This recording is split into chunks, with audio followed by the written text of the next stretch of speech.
Adam Yenzer's in studio. Adam's got dates. He's got his dry bar special, which is very good. He's got an Emmy Award writing for Ellen all those years and doing stand-up everywhere.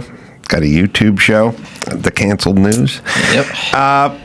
Now he has the news. What do you got? Well, speaking of Emmy Awards, Bill Maher is in the news. Bill Maher says he'll never win an Emmy because of woke Hollywood. Oh, yeah. Liberal comedian Bill Maher took a swipe at his woke peers in Hollywood who refused to give him trophies at awards shows. Well, you know, I think I will say this. As a guy who's worked in late night and written for late night and sort of watched everything, Bill is quite consistently good and sort of gets over the target a lot. Like whatever side of the aisle you're on, you can watch one of his clips from New Rules or something and you go, yeah, that guy's bringing it. He's not beholden to one side or the other. He says his mind. Yeah, and he does a nice job. And the fact that he's been doing it for 30 years, basically, he's never going to win an Emmy, which is such a weird.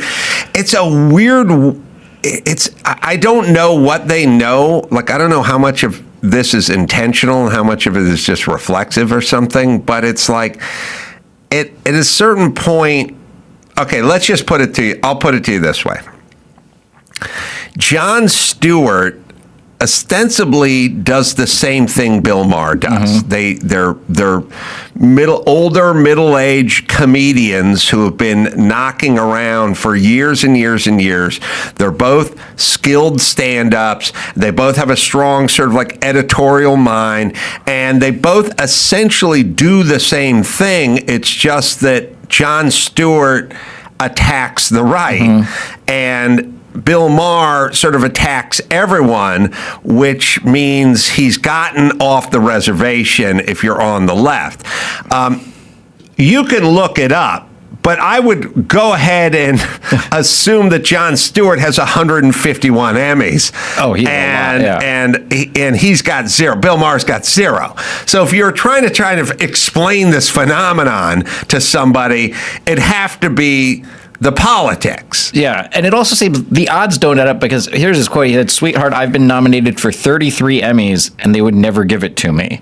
That's not a gag number. That's a real number. It's crazy." So they sort of pay lip service to nominating him. Yes. But you get 33 nominations for all the years he's been on Late Night and never get a win. Jon Stewart has won 23.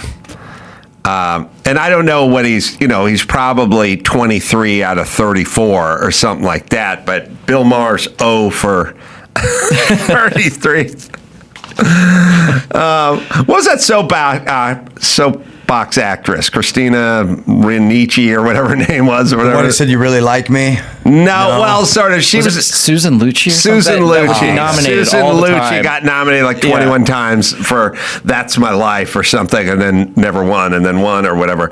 Now, did she attack the right on her soap operas? Bill Maher has won once out of a total of 41. Oh, okay. Yeah, so he won for, he's had dozens of Emmy nominations for Real Time and his previous late night show Politically Incorrect, as well as his various stand-up specials. He did win an Emmy as executive producer of HBO's documentary series Vice. Oh, so he was like a producer. That's not a win. That's like how I cheated my way in with Ellen. It's like I was writing for her, so when the show wins, then I get one. But they're daytime Emmys. Yeah, all right. So that's not him winning once. Yeah. That's if you're a producer on a show, blah, blah, blah, whatever. So look, Bill is very skilled and Jon Stewart is very skilled, but Jon Stewart stays very consistently against the right and against the Republicans, and Bill says stuff that angers the left. Yeah, because it's truthful, and they don't like that, men being women and women and men and that kind of stuff. So he gets screwed, and that's why. And shall never win one because he'll run. But listen, I have always known this. I've done a bunch of high quality documentaries and never gotten into Sundance. So they told me, they pretty much just went, that guy's a douche. Like, I don't like that. That's guy. what your rejection letter says. It's like what I get. It says, "Sorry, we reviewed your submission." Let's put it. I'll put it to you this way: if you take the average Rotten Tomatoes score of a comedy that gets into Sundance, it's in the low 50s. Yeah. I submitted something that would have been in the 80s and 90s with the people, and the report back was the guy wasn't a fan, which is code for Adam's a douchebag, and we don't want him crashing our party. So whatever doc I made or whatever feature I made would get submitted to Sundance and then rejected, and then you go look at the average score on Sundance, and stuff's in the 30s and the 40s and the 50s, and my stuff's in the 80s and 90s, but it shall not be brought in. That's the business. It's always a thing on Rotten Tomatoes where the audience score is like in the 90s, and the critics is low, and then it's vice versa depending on the... Right. Now, this movie, The Hammer, that I made predated the sort of fiddling with the critics. So this one was, I don't know, 81 or 82 with the critics and like 90 or 92 with the thing. That's back when you could do that. Now, if I made a movie, it would be 12 with the critics and 95 with the people, because they don't go for that. Yeah. Yeah. So he's right. And all it does is ruin your franchise. It ruins Emmys or Golden Globes, Oscars. Everyone just kind of goes, yeah, all right, what's the thing where they hated Trump the most? Okay, give it to them. You know what I mean? Like this stupid, what film? I had it written in front of me. One thing, one bad thing after another. Oh, something. yeah. It's a crappy film. It's well shot, but it's not good. It's a fever dream for leftists. It's comical. It's insane. And Sean Penn's character is comically nuts, and the whole thing's a mess. But it's going to win because it's like tough, proud women of color standing up to blah blah blah white guys. You know, like it's a joke. It's not a well-written movie. It's not a well-written movie. DiCaprio's good, and the soundtrack's good, and it's shot well, but one battle after another is going to win everything because it's got the right theme. And when you do that, you hurt your franchise. Yeah. It already won at the Golden Globes, I think. And it feels like all of these award shows are losing relevance because of that. Because mainstream America, they're not seeing the movies that they appreciate win. Well, the thing that I always say is mainstream America wants a meritocracy. It's got the word America right in it. And you guys, nobody touches the Super Bowl. And there's no questions. It's like, I don't know, we got the playoffs coming up. We're in the playoffs. You know, this team has a white quarterback, that team has a black quarterback, but we just assume that's the best they could do. Not that they're trying to do some sort of EEOC affirmative action job. So it's all meritocracy. And look, you could have a Super Bowl where the whole defensive side of the ball was black. And we just go, good. Yeah. Because I want them to win. You know what I mean? Yep. Well, when you start handing out best Oscar for best film to like Moonlight and stuff, like semi-crappy movies that nobody wants to see. And by the way, don't take my word for it. They never show up on cable. No one ever watches them again. You didn't watch Moonlight after your Super Bowl party? I watched it during the Super Bowl. Sorry. No, they have, when a film typically wins Best Picture, on the waterfront or Gone with the Wind or something, or, Wizard of Oz, they have a life beyond that date, right? Yep. Moonlight got Best Picture. No one's ever said, "Oh, what are you doing?" I was going to watch Moonlight. Like, it doesn't exist. It's a kind of shitty, depressing film. It's not the most rewatchable movie. No. So yes, they fucked up their own franchise. Bill is right. Yeah. Some sad news. Dilbert creator Scott Adams died at 68. President Donald Trump just paid tribute to Scott Adams, sharing a photo of them together in the Oval Office. He referred to the late cartoonist as a fantastic guy who supported him when it wasn't popular to do so. And Adams' first wife, ex-wife, Shelley, revealed the news during a live stream on Real Coffee with Scott Adams. So we have her comments here, reading a letter from him. I had an amazing life. I gave it everything I had. If I got any benefits from my work, I'm asking that you pay it forward as best as you can. That's the legacy I want. Be useful. And please know, I loved you all to the very end. Scott Adams. Scott was a good dude, and mainly he was thought provoking. Like he'd go, "Oh yeah, I hadn't thought about that." I wouldn't call us friends, but I really appreciated his work. Dr. Drew was a good friend. Him and Gutfeld actually went to go visit Scott a couple of weeks ago, and Scott, I guess, kind of knew was coming for sure. Had some steps in the right direction maybe 6 months ago, and then it just kind of fell off. But he's just a guy who was super logical and super pragmatic, and that's really, we are missing that. He didn't have any of that. Like, in my heart, I know, I feel like, I dream of a world where all children have world-class health. Okay, you dream of that world. That's awesome. Yeah. Go It back was to very that. rational. Yes, he very pragmatic, very smart, very interested in the human condition, thoughtful, interesting, and will be missed, because that's a guy whose voice we'll need. Yeah. Like, we don't need Sofia Vergara. We could get rid of some of the voices. Well, I'm not saying die, but at least No, I shut didn't up say for a that minute. either. Just don't talk. You're not telling me anything. Yeah. But he had a voice. Yes. And in his letter, this kind of speaks to his rational mindset that you were talking about. In the letter dated January 1st, 2026, he reveals he's still of sound mind and that he's converting to Christianity in his final days because of the risk-reward calculation. So he kind of talked about how the risk or reward of accepting Jesus or not on his deathbed before he passed. Mm-hmm. All right. Well, like I said, there are plenty of people I don't miss, but he will be missed. He will, yeah. California news. California's voter ID law hits 1 million signatures as Elon Musk blasts the only reason to pose it is to commit fraud.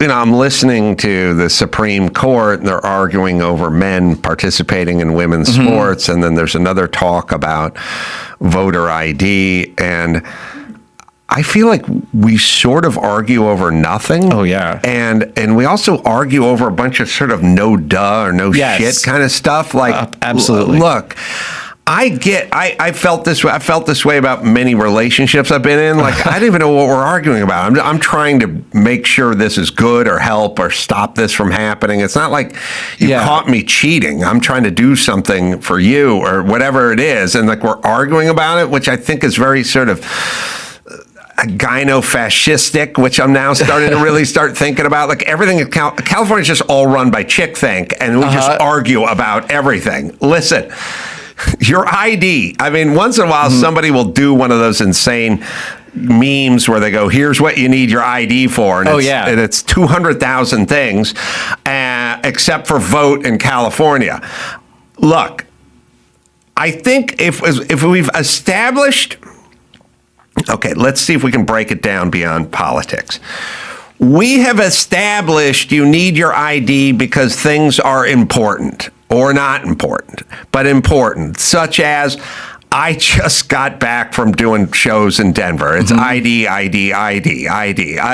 If Mike and I are behind the counter in Burbank, and Aunt Esther's asking us for our ID to give us our boarding passes, and I don't say, mind your own beeswax, bitch, because I will not get on that plane. You didn't say this is racist. How would a black person have an ID right now? Right. And then I said that, then if I said to someone, I don't get it, why do I have to show an ID? They go, because we need to know who you are, because it's important.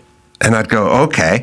And when you buy beer and you're 23, they want to see your ID because they don't want to sell it to an underage thing, whatever. And when you check into the hotel, it's more ID. And if you do any venue or anything, and the answer is sort of like, well, it's important. Now, you don't need an ID to walk onto the beach and lay down, but that's not really important, and you may not affect things or hurt anybody else.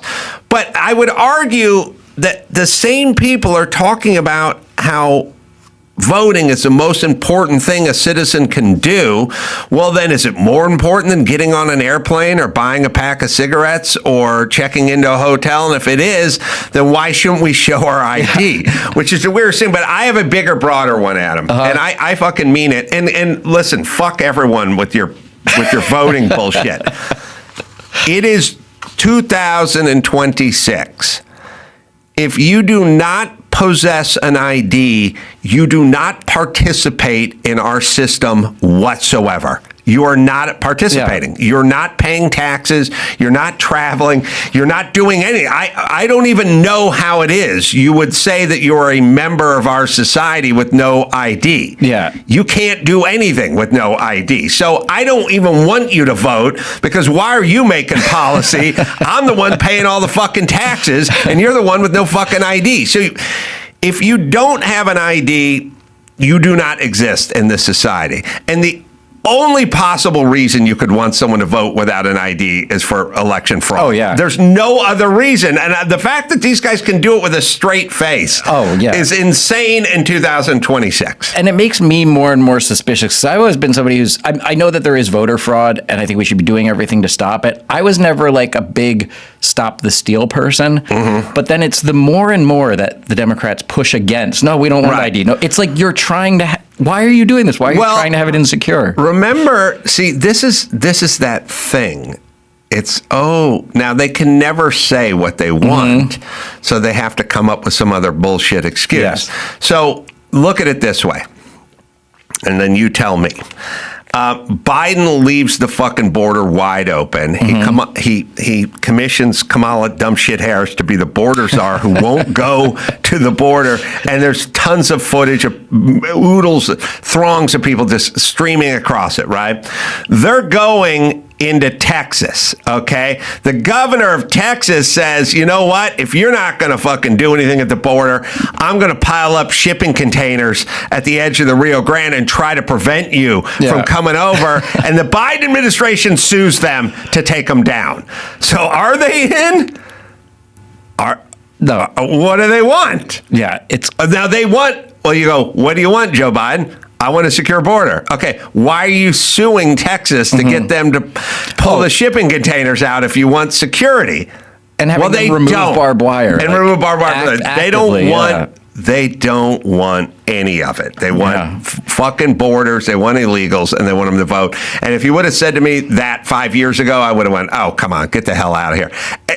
I don't know what other conclusions we can draw anymore. Well, here's the excuse they have. Stephen Richer, the former Maricopa County recorder in Arizona, who was in charge of voter registration, said he is concerned that vote-by-mail ID provisions. So in this provision, the main change would be you have to put the last 4 digits of your ID number in the mail-in ballot. And they say it could discourage some people from sending ballots because they'll be nervous about putting sensitive information in the mail. Okay, well then don't vote, dumb shit. But you got to flash that ID every 10 feet in this society. All right, you don't want to know. You like mail-in ballots. You want election day to be a month. You love all the shit that corrupts elections. Yeah. And so why? And it is like you were saying when you compared it to relationship fights, is you have to find a negative motive to assign to the other person. Mm-hmm. So everybody supports voter ID overwhelmingly. I think it's 80% of the country. It's even 53% of Democrats. But they have to say, no, you're doing this because you want to disenfranchise people. Well, you have to come up with a negative. They play the racist card to get you to shut. Yeah. When they don't have any stats, statistics, or reason, then they play the race card to shut you up, which used to work. But it doesn't work. And by the way, they never tell us their plan for getting these disenfranchised black potential voters an ID. Just give me what's the plan then? They don't have IDs? Well, what are we doing here? Well, they should have gotten to the root causes. Get to the root causes. Yeah, get to the roots causes. Yeah. In other California news, California has lost a mind-boggling $1 trillion in wealth in the past month alone over fears of a billionaire tax. California has lost $1 trillion over fears of this proposed billionaire tax, according to one of the state's wealthiest residents. The under-fire measure, which even leftist Gavin Newsom opposes, would slap a one-time 5% tax on residents worth more than $1 billion. Well, obviously, there's a situation. Okay, if you go, we have a home and it's winter and the heating bill is through the roof. We need to do something about this heating bill. It's too expensive. And then I would say, well, every sliding glass door and window in this fucking house is wide open. Why don't you shut it? And then you'd go, shut up. We need a bigger furnace. And then I'd go, well, I'll tell you what. I think you could have a better furnace and close the windows. And then I go, why don't we close all these windows? And they go, we're going to go burn down a Tesla dealership. You keep talking that way. So my thing is there is a math where you just wring every penny out of everybody who pays taxes and you could keep up with your spending. But I'm arguing an approach where you stop spending so much and wasting so much and giving so much away in fraud. Yeah. And then you wouldn't have to go milk the guys that are already keeping the lights on by paying all the fucking taxes in your shitty state. So they have a mode that is never closed the window mode. It's always what's going on with the furnace and why isn't the furnace paying its fair share? And I'm like, shut all the windows. I don't know. Look, it's real simple. You spend more money than comes in. Yeah. So there's two solutions. There's get more money, but these guys are already at about 50%. So I would argue that's already high. So why not shut a window, which they won't do because that's their constituents. It's the very angry dad solution. It's close the windows and turn the lights off before you leave. Yes, close the windows. They waste billions of dollars and they argue with, 10 seconds ago, Doge just came around and just went like, hey, I think we're wasting too much money. And you guys all freaked out and started attacking them. Well, do you also I feel like because this is the billionaire tax, there's a thing on the left whenever they want to come up with solutions with this problem. It's always everyone richer than me should pay more money. Bernie Sanders. And everyone lower than me. Oh, yeah. They should give it to them, but whatever I make is fine. Bernie Sanders, for the first 81 years of his life, complained about millionaires. Yes. And then somebody tapped him on the shoulder and said, hey, old fuck, guess who else is a millionaire with 3 houses? And he went, what? And he went, you're a millionaire. And he went, fine, make it billions. Yeah. And so now he complains about billions. He switched 2 years ago from millions to billions because someone had to explain to him that he was a millionaire too. So yeah, it's real simple. But also dumb people don't go for this. No, and it's a dumb strategy because the problem here that they're talking about in this article is that they plan to tax these billionaires and now the billionaires are just leaving California. So we're losing revenue in all these businesses. The co-founder of Google, Larry Page, moved a lot of his businesses out. I think here's what, I haven't said this in a while, but young Adam with fresh ears will listen. Listen to me. Listen to me. Government people. You are in government mainly because you're stupid and can't run your own business. You are choosing not to be in the private sector because you would not do well in the private sector because you're not smart enough and you're not hardworking enough and you're not anything enough. So you've entered the government.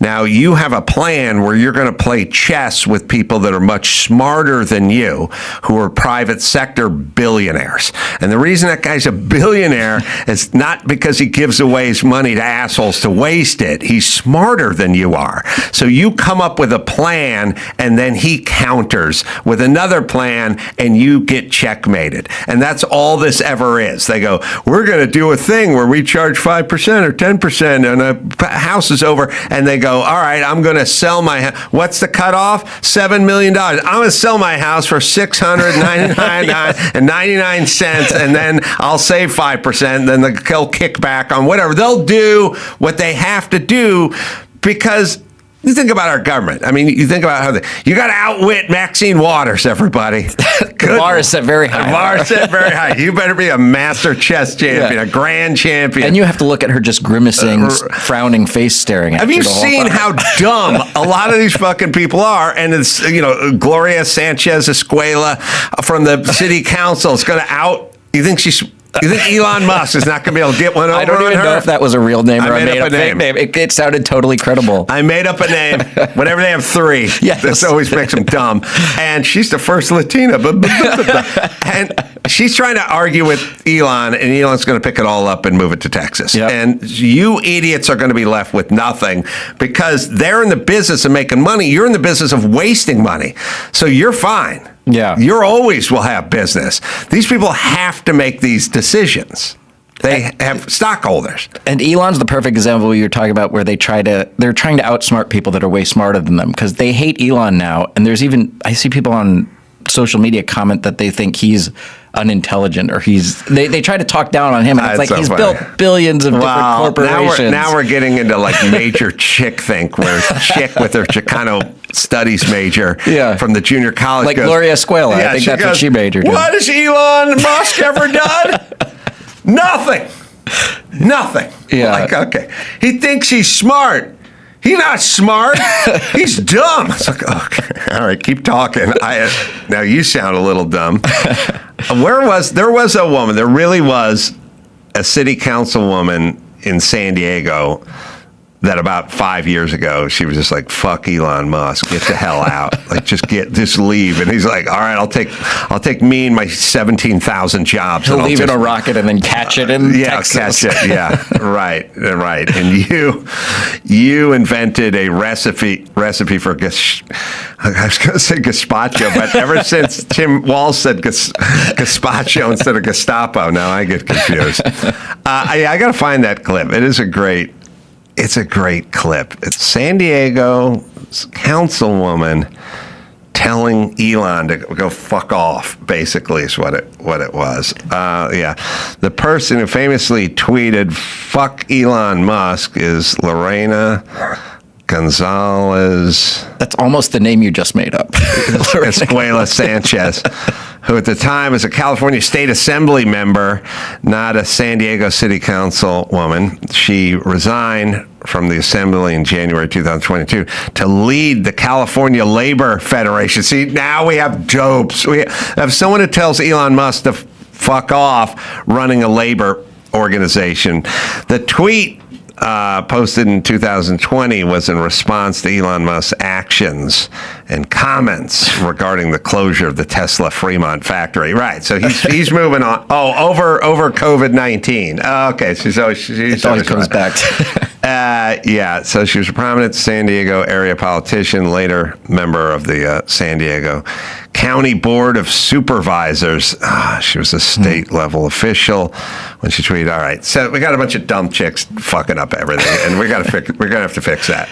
Well, and Smart Chicksar gets this too. It says, of the billionaires that are leaving, In-N-Out heiress Lindsay Snyder has relocated to Tennessee and established a new In-N-Out corporate office there over this California, measure. So they're you scaring guys, everybody away. You chased out In-N-Out Burger. Yes. You chased out the original California 1940s. You chased out In-N-Out, which is gut check time for California. If you get In-N-Out Burger to leave, that means anyone will leave. Do you think this will be the final straw? I always feel like as a Californian, there's all these things that happen. First, it was the COVID lockdowns. Then it was like the homeless tent camps everywhere. Then it was the fires. Maybe it will be forcing In-N-Out to leave. Like, I always think, what is the last straw that Californians will finally be like, I'm not a Republican, but let's try something different.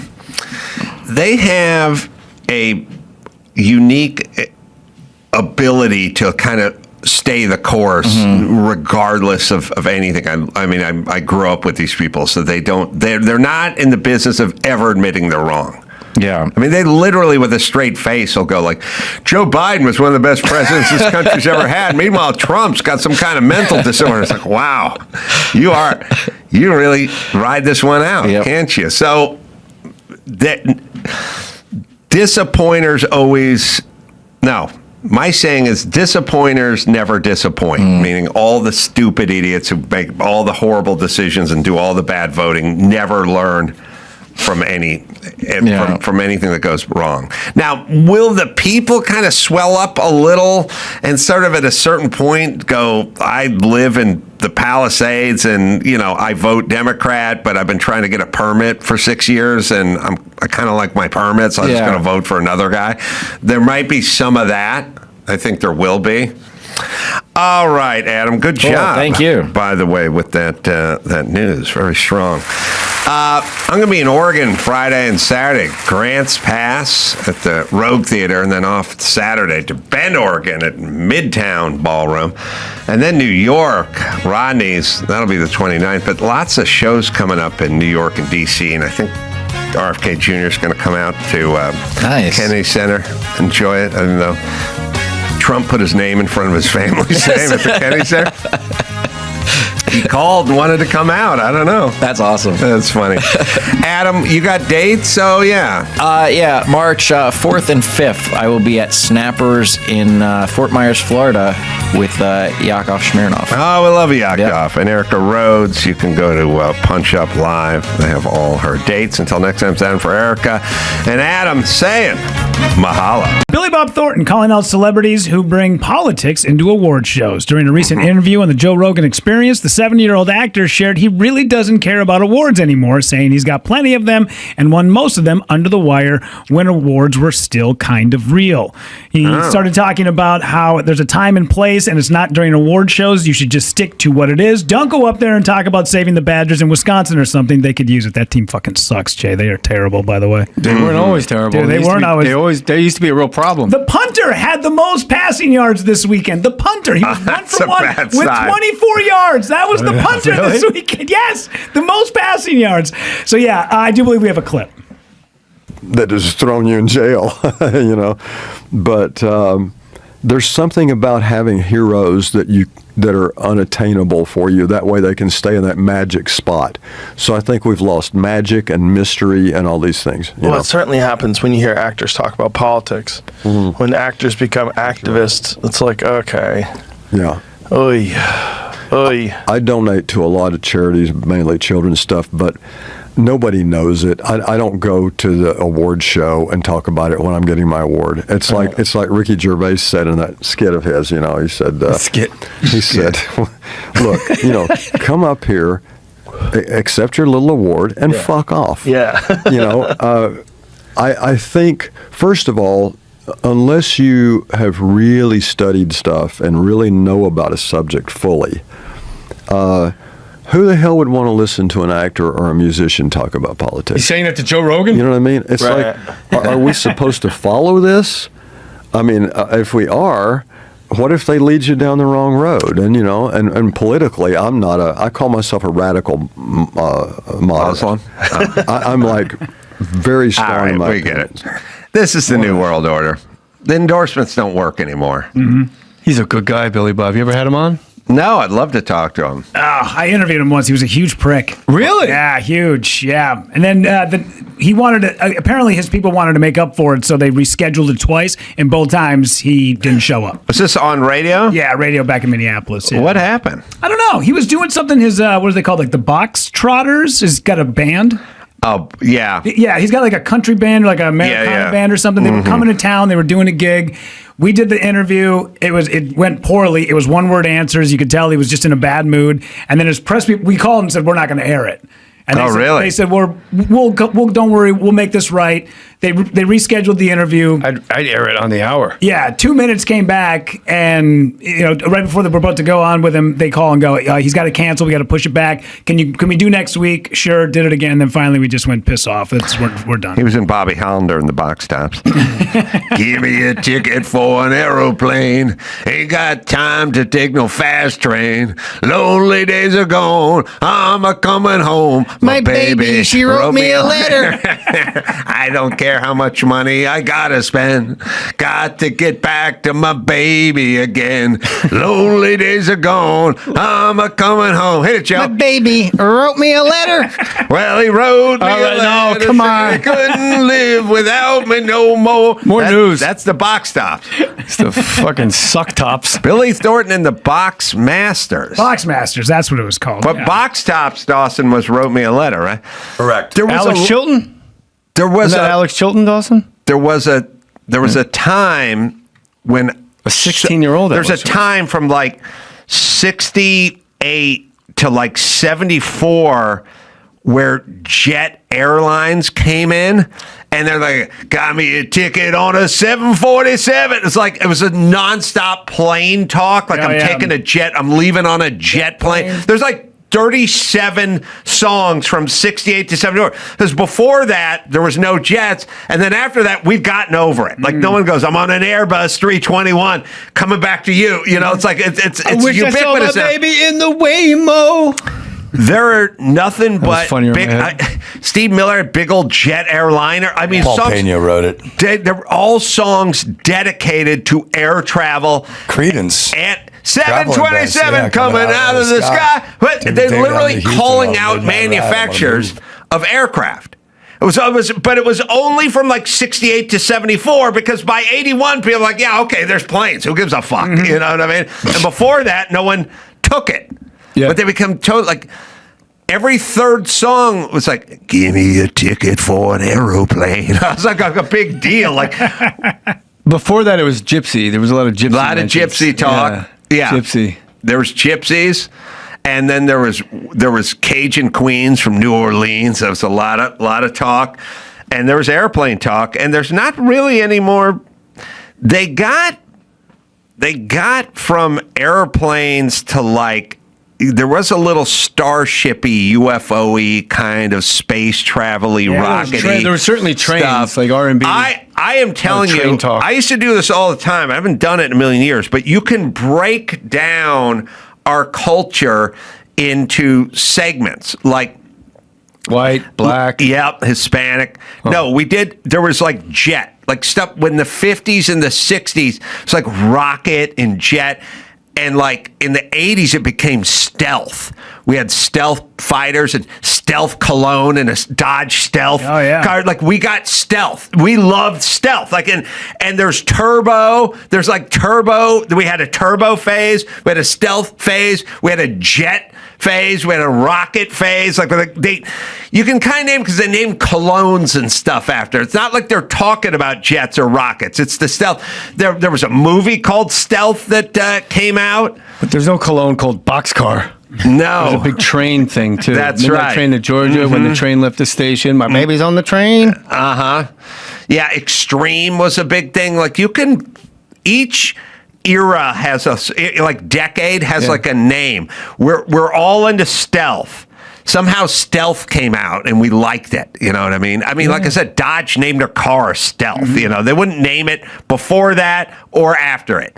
And then there was a lot of turbo. Yeah, There's a lot you're of right. turbo stuff. Stuff had turbo right now. That guy's turbocharged. And then at some point, we did like roids and creatine and stuff like that. Oh yeah, man, this thing is like shampoo but on steroids. Like, you know, like, what? Now it's Temu. This is like a dog collar but on steroids. You know, like they just pick Now weird it's Temu. Yeah, So many Something comics. on Temu. I like Right. the Temu version of this. I'm like, really? You fucking still say that, you right. hack? We had weird little eras: cars, cologne, products, teams, movies, books, like weird little stuff, and then we get away from it. Yeah. We got so into the whole satellite thing, like jet age, satellite-y stuff. That was like in the 60s, Sputnik, you know, Satellite of love. we got all into that.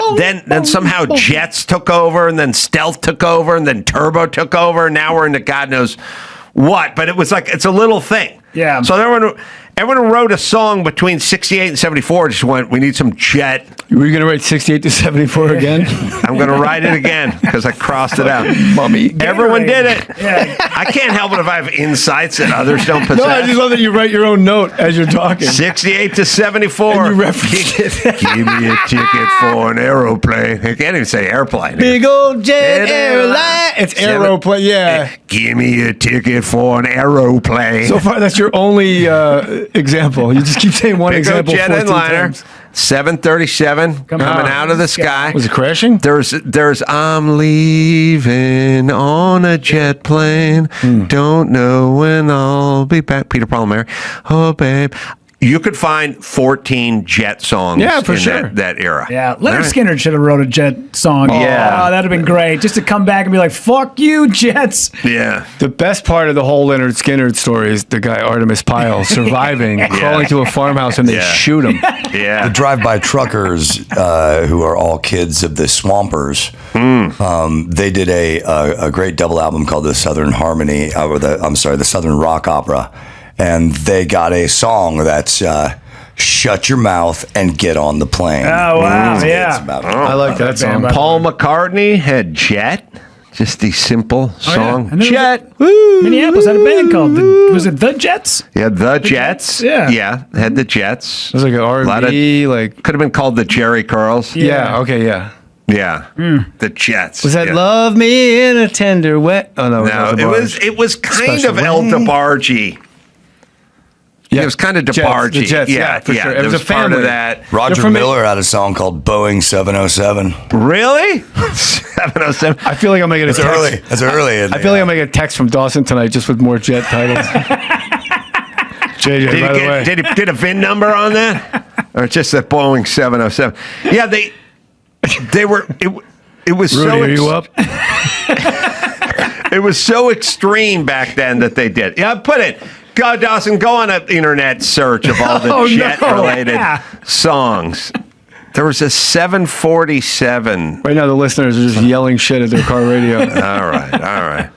Saxon 747. Oh, yeah, the Chili Peppers. Oh, maybe the worst song of all time. Aeroplane. Now, How do you Aeroplane's not add going Dave to. Navarro and get worse? Aeroplane's not going to count. Aeroplane's not going I to saw count. that there is Gonna a, fly now. That's not going to count. there's a Red Hot Chili Peppers cover band that only do it in like banjos. They're called the Red Hot Chili Pickers, and I'm like, I don't know a band I would want to listen to less than that. Oh, it'd be I brutal. tolerate years. the original. Yeah. Trains and boats and planes. Well, air travel, it started in the 50s, and Sinatra was the first one to really get out of it with "Come Fly With Me." yeah. Metaphorically, it was still. Yeah, it was worth writing Beatles? about. Mm-hmm. All right, we got it. What else we got? Okay. Trump. Trains, President boats, and Trump planes. said Sunday that each American will receive at least $2,000 from tariff revenue collected by the administration. A dividend of $2,000 a person, not including high-income people, will be paid to everyone. The president Not said. including why? Why don't I get why my is it- taste? Oh, wait, why? Never. I'm only worth $4 million. Well, I don't know. Maybe appealing to like that demographic now. We took away your snap. What do you mean by that? Okay, we took away your Say snap. it. We're going to give you $2,000. Say Unless Jay, don't you pressure me into this, Jay. This thing- I don't have much to lose. I don't have $4 million.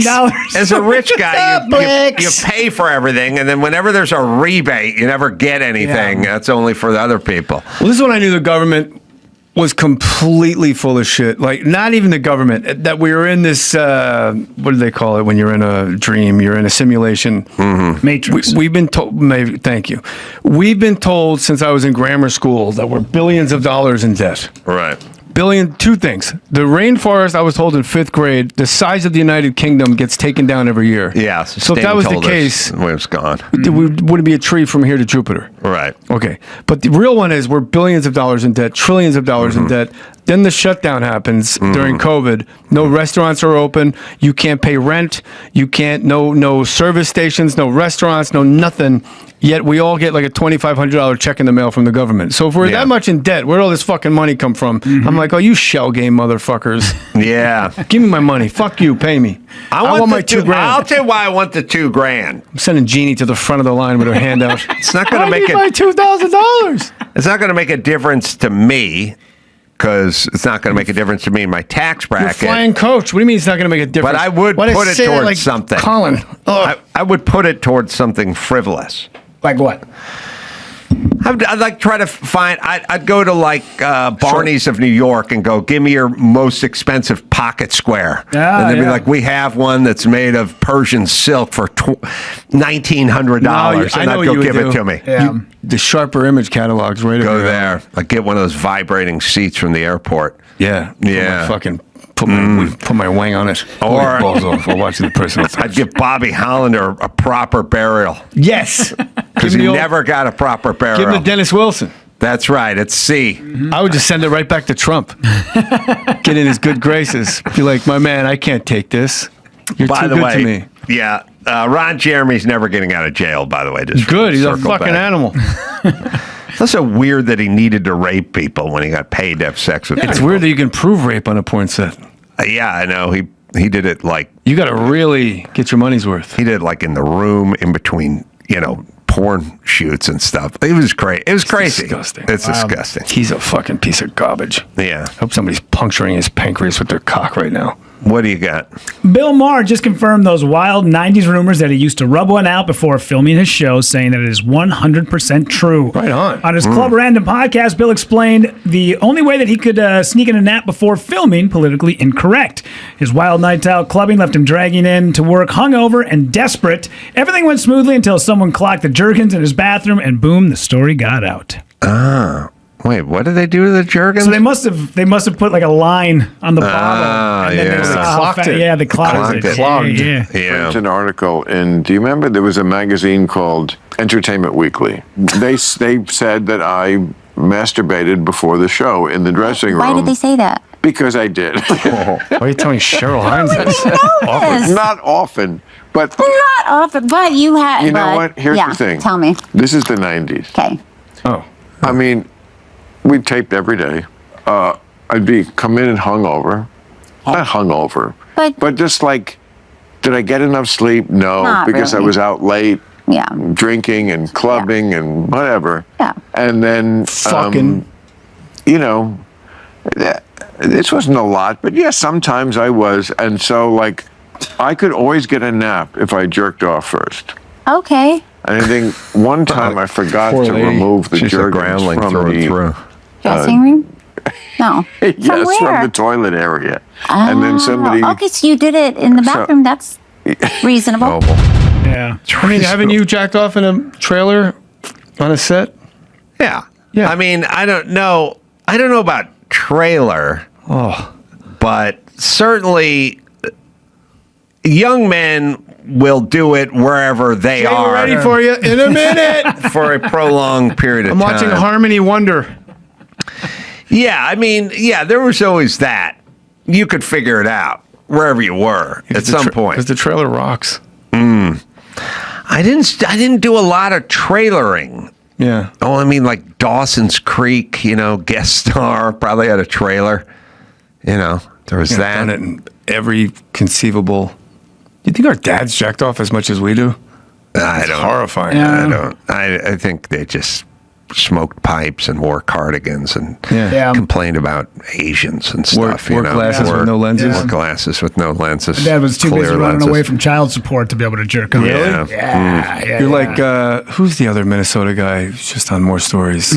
Chad. Chad Daniels. Yeah, His Chad dad stories Daniels. are Yeah, crazy stories. Similar? Yeah, close. Not as. You talk to your dad now? No, I haven't talked to him in years. Yeah. I Party beg. you want to? No. I beg to differ a little bit because I've interviewed Chad, and there are guys out there who had the bad dads who gambled and this like that, and they would go one day he'd come home with a crate of lobster tails and we'd be celebrating. Then the next time we'd get the Cadillac would get picked up by the repo man, and I'd go, well, at least you had a lobster tail day in there. Yeah. Like the next 5 days were bad, but you had some good days when he hit, Sure. and I just had one big middle. Yours was- that was like just kind of. Yours is the worst I've ever heard of. You were just Yeah. raised in apathy. Yes, but it was never terrifying. It was just always, like that. But the guys I know had weird dads. They had the dads who hit the exact at the track, and then they come home in the Cadillac with the cow horns on it. We all had it. and then it was take the coats back. Take those mink coats back, right? Like, what was that? But I am kind of envious that you had a couple of good days in there where he did hit. Well, like, but that was Chad's dad. We've talked about it. Like, my stepdad would take me to a Twins game, but I would much rather not have the memory of us going. But because you called him Mark. Yeah, because it was always like a huge argument. He would get pissed about stuff. Your stepdad? Yeah, my stepdad. Yeah, Isn't it stepdad's job to be like the good cop? Yeah, no, I've got plenty of stepdads, and none of them have been good. Your mom got around. She's got around a little bit. Yeah, she's been married. Yeah, Any resentments there? no, I get it now. Working the program on him now. Yeah. Sorry. I get it. Sorry. Shit, is this a meeting? Is this my intervention? No, it ain't. Thanks, guys. Mike's saying Could huh? have done this right away. All right, one more. What do we got? One more. There was one here I wanted Or to was get there? to. What? Oh, this one right here. Oh no, we already did this. Excuse me. Donald Trump on a pardoning spree. He's now wiping the slate clean for Rudy Giuliani and dozens of allies accused of trying to overturn the 2020 election. Ed Martin, the Department of Justice's pardon attorney, made the announcement on X Sunday. Giuliani is one of 77 people Trump is pardoning, including former White House Chief of Staff Mark Meadows and his attorneys Sidney Powell and John Eastman. He also granted clemency to New York Mets legend Darryl Strawberry for his 1995 tax evasion case. All is forgiven if you let the straw man go. Yeah. Yeah. I have no opinion on this because if I bring up any negative about it, you're automatically met with the backlash of like, well, this president freed this kid murderer from Sudan. Yeah. Every president has that It's weird. all on now with pardons, I guess. The thing about Strawberries, I guess he's been sober for quite some time now. I don't know if you see it in Sober News or you get the newsletter. I'm on the Reddit. But Strawberry. Sober News. There must be something. The Cowboys. Xanadu breaking. Darryl Strawberry granted clemency. He's sober, friends. Your Cowboy sponsor probably made the cover for the third time in as many months. On Cowboy Dan. Most attractive man alive. Dude, Ace, have you ever met Cowboy Dan? I feel like I have. He's the best. And I think maybe How do you know I him? have. We met him in Minneapolis. That's right. Yeah. Did I meet Cowboy Dan, or were you just telling me so many times about Cowboy Dan? I'll show you a picture of him. Because I built a composite in my head over you explaining He is something Cowboy else. Dan. While you're looking that up, let me tell a quick Jay Moore story. So we were, there he is, yeah. Oh, yeah. He's the guy in the plane that looks at the other person and goes, "Where are you headed?" Oh, yeah. Or your head. Check the ticket, you I'm on a 727 coming out of the sky. Won't you take? Okay. Yeah, we were on the air with you, and then the next segment we brought on Twins legend, first baseman. I'm spacing on his name. Ken now. Herbeck? Ken Herbeck. We brought Yeah, on Ken I remember Herbeck, and you were like, "I'm sticking around. We got to talk to Ken Herbeck." So we're on the air. You, me, Ken Herbeck, a couple people. But on he the was show. remote. He was remote. Yeah, he was on Fucking the phone. lazy ass. And you were looking up stats, and you're like, "Oh, look at that! You had 1,987 RBIs." And he's like, "Yeah, good run, I guess." And he goes, "Look at that! We both of our wives are both named Jeannie." And Kent goes, "Yeah, actually, Jay, that actually ended for me." And you go, "Well, Kent, maybe if you got that 2,000th RBI, things would have worked out." Great joke. Oh, it hits so hard. Ken Herbeck, famous Herbek, Yeah. took the E between H and R out, so his name had the home run abbreviation Herbek. Ken Smart. Herbeck. Yeah, I see him at Menards in Minneapolis every now and again, getting like birdseed and stuff. He's still around, man. He's a good player. yeah, dude. Me and Josh Wolf were on the phone. He was in the hospital. He documented himself on his Instagram with some, I don't know, stomach issue. But Yeah. And I asked him, which baseball player's name just sounds like they have a giant cock? Enos Cabell. Enos Cabell is, well, rhymes with, yeah. But he immediately came out with Ken Herbeck. And I forget what mine was, but he said Wally Backman, and it was just like game over. Yeah. Wally Backman. Yeah. What That's the fuck? good. Oh, and we both missed Steve Valboni. Yeah. Oh, sure. Yeah. So I'll open the floor. It's baseball players. Enos Cabell. And Cabell's a little faggy. Enos, he had a huge afro. Oil Can Boyd. You know he had a fucking hog on him. Anybody with a huge. But why is that Zinn container? Yeah, Oil Can Boyd. Anybody with the huge afro from back in the day will jump to the Oscar top Gamble? of my list. Oscar UL Gamble. Washington? Yeah. UL. I'm trying to think. There was a Houston. Trying to think. Yeah, I mean, like Bill Russell's not going to do it. You know what I mean? Yeah, That's just no good. Yeah. Garvey's no good. I can think of the rest of the Dodger. Yeager's decent. David Justice. Yeah, that's Yeah, good. you're right. Yeah. Let me give you some of this David Justice. Girl, get in there. I'm going to give you to Ken Herbeck. Yeah, Nick Punto doesn't say Nick Punto. What a fucking homo. All right. A happy note to go out on. Nick and his big dong. Give her that Kirby Puckett. Jay, Just naming twins now because of you. Me and Jay will be in Dos Lagos Amphitheater coming up December 6th, doing a show there. And Brea Improv, December 11th.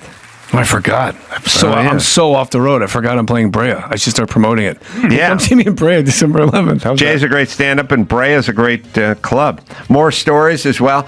Me Wednesday, Austin, Texas, Cap City Comedy Club with Brian Callen is going to be out the there. little lunatic. With me. And then upstairs in L.A., that'll be this Saturday. You can go to adamcarolla.com for all the live shows because I'm going to be everywhere. Rudy, what do you got? You can catch me in Honolulu. Cobb's. Yeah, I'm doing Cobb's on this Sunday in San Francisco, and then the weekend after I'll be in Honolulu at the Blue Note, and then November 28th, Heavy Rotation Brewing in Brooklyn Park, Minnesota. So, till next time, I'm What a good Rudy time, Povich guys. and Jay Moore. Say it.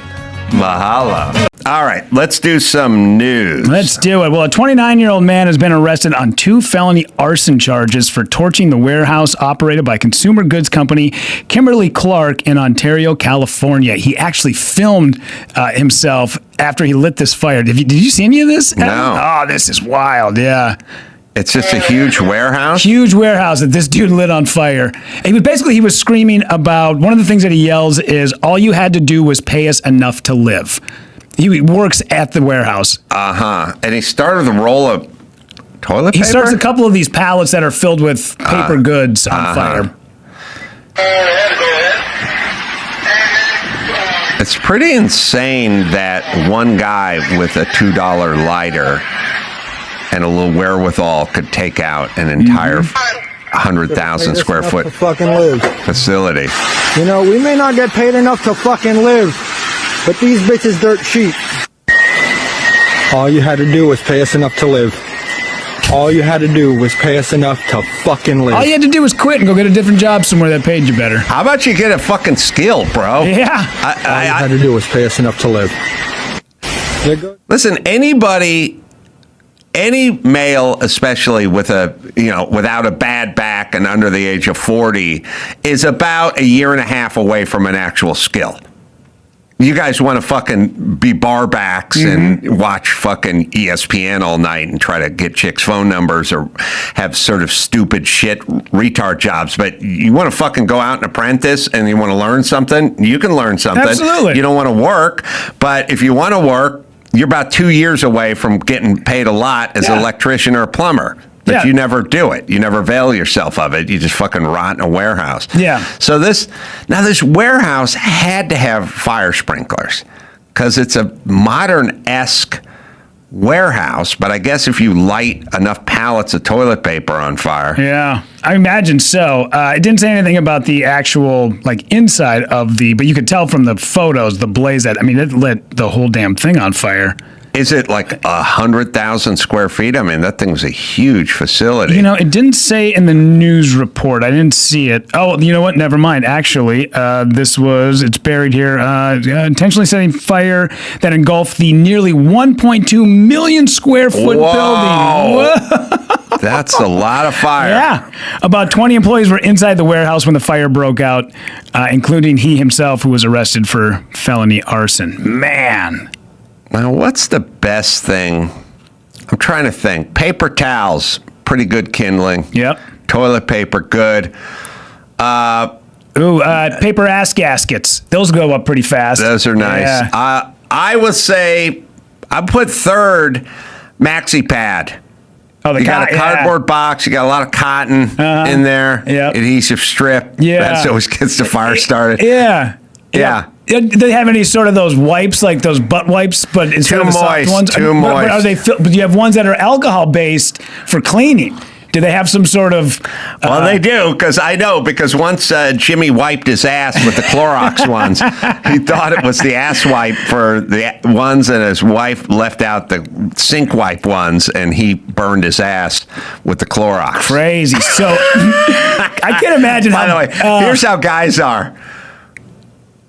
if a woman had burned her vagina with a Clorox wipe, other women would be sympathetic when she told them that story. When Jimmy told me that, all I did was laugh my ass off. Yeah. I went like, oh my God, how's your asshole? I was like, that's the greatest thing I've ever heard. That's the difference between men and women. Yeah. Funny.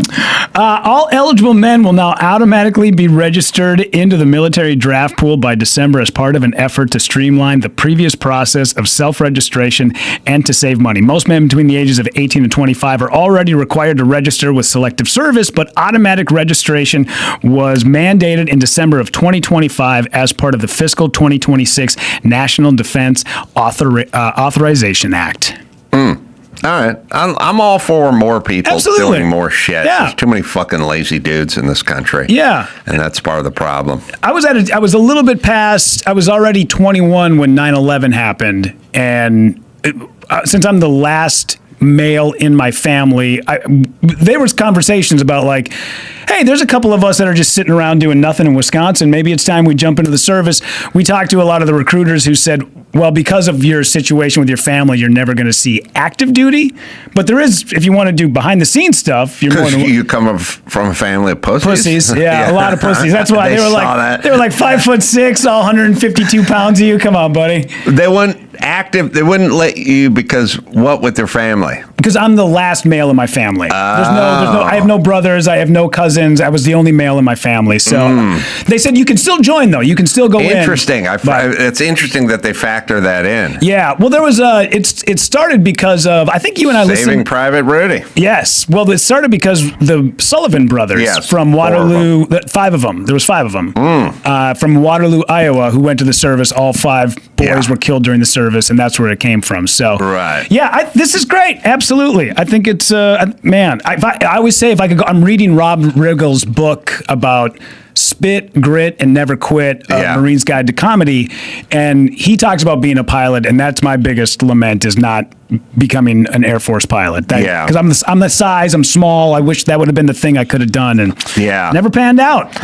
Yeah, that's a dream of mine as well. I mean, it's so cool, but I didn't have the education to be able to pull it off. But, there's the joke I've never been able to work out because it upsets the audience, but I swear I'm gonna try it. Is every one of those shows on 9/11, it always shows the guy sitting home like you seeing the thing, and the guy like said, I stood up when that second tower went down, and I walked right to the recruiter's office, and 2 weeks later, I was in Afghanistan, and everyone's like, God, you're a hero. And I'm like, yeah, but also didn't have a lot going on. Sure. Why are you watching TV at 9 a.m.? Yeah, and then what about your family? You have a young girl, you just fucking left? Like, you literally just got up, left your house, and went I mean, if you think about it, if I just left right now and just went, I'm going to a recruiting office, I'll be in Afghanistan for the next 4 years, I'd kind of fuck up a lot of people around me. Yeah. The only way you could do it is if you had zero going on in your life. Well, after the second day of no Montel Williams on at 9 a.m., he's like, well, what else do I got? Time to roll. All right, what else you got? A beloved coffee chain founded in San Francisco is removing pride flags and other flag decor from its stores, the company's CEO announced on Wednesday. Phil's the longstanding supporter of LGBTQIA+ community. What does it really mean to support that community? Like, let's really just break it down. I support, you give them money, and then they what? Buy lube or flags?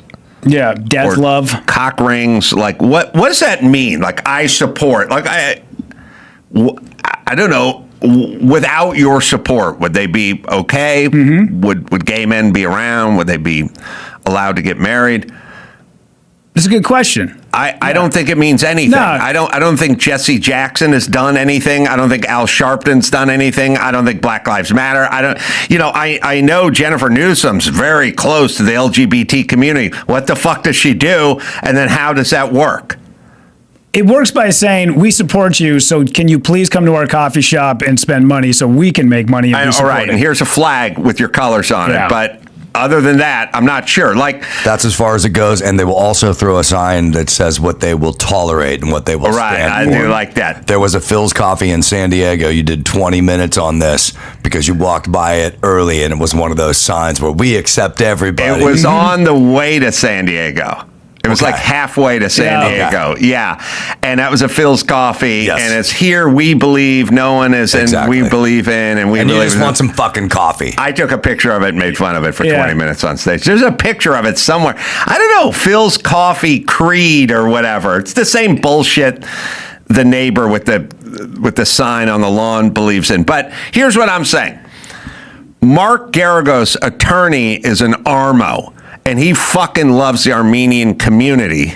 And he does like pro bono work. If some Armenian, and this isn't even hypothetical, some like 19-year-old Armenian kid, is doing 90 miles an hour on the freeway and hits somebody and kills them in their car, and they're trying to give him vehicular manslaughter, he fucking defends that guy for free because he's into Armenians.